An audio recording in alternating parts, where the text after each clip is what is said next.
Halo semuanya, apa kabar kalian hari ini? Ibu harap kalian dalam keadaan sehat ya. Oke, pada pembelajaran hari ini bertemu lagi dengan Ibu Susan dalam mata pelajaran Bahasa Indonesia.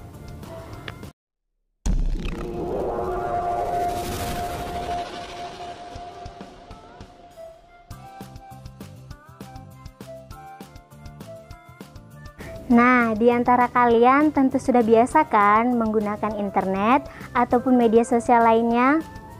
Biasanya di internet kalian mencari apa sih? Tentunya salah satunya mencari informasi ataupun juga mencari tambahan pembelajaran lainnya. Kalian membaca suatu teks itu, biasanya ada sebuah kejadian atau peristiwa nggak sih yang ada di dalamnya itu adalah fakta? Nah, teks itu termasuk apa? Ayo, coba ingat, itu masuk apa?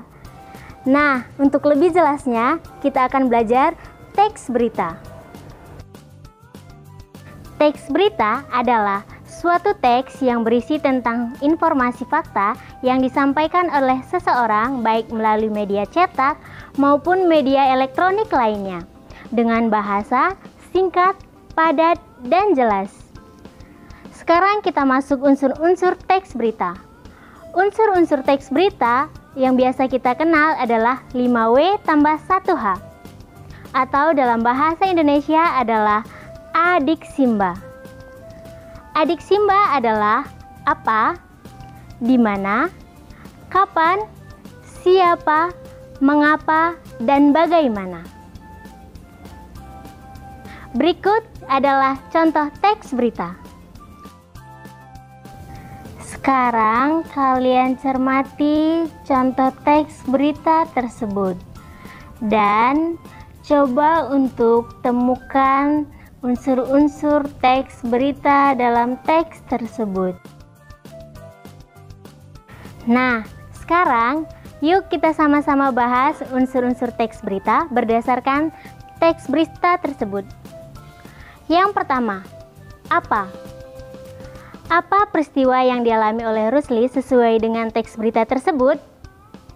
Benar. Peristiwa yang dialami oleh Rusli adalah dia tidak mempunyai gawai untuk belajar lewat daring. Yang kedua, di mana Rusli biasanya menggunakan komputer untuk belajar lewat daring? Benar. Rusli menggunakan komputer di sekolah di laboratorium sekolah. Yang ketiga, kapan? Kapan biasanya Rusli datang ke sekolah untuk memulai belajar lewat daring? Benar sekali. Rusli biasanya datang mulai pukul 8 sampai pukul 12 siang. Yang keempat, siapa?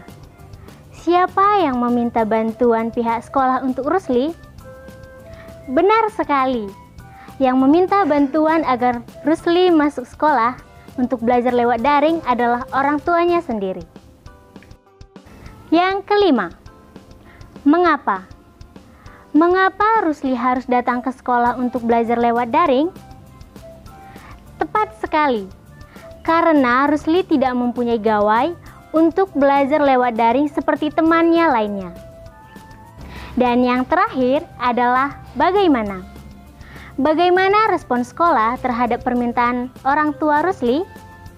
Benar. Respon sekolah terhadap permintaan orang tua Rusli adalah mengizinkan selama pembelajaran berlangsung, Rusli datang ke sekolah dan menggunakan laboratorium komputer sekolah. Nah, bagaimana? Kalian tentu sudah paham kan apa itu teks berita dan unsur-unsur teks berita. Untuk lebih jelas dan memahami, kalian perhatikan contoh teks berita berikut ini. Carilah unsur-unsur teks berita berdasarkan teks tersebut. Untuk jawabannya, kalian bisa tulis di kolom komentar di bawah ini ya. Sekian pembelajaran kita kali ini ya. Jangan lupa tetap semangat, rajin belajar, dan hidup sehat. Sampai bertemu lagi di pembelajaran selanjutnya ya. Dadah! It's you, yeah, boy, the one to show me now.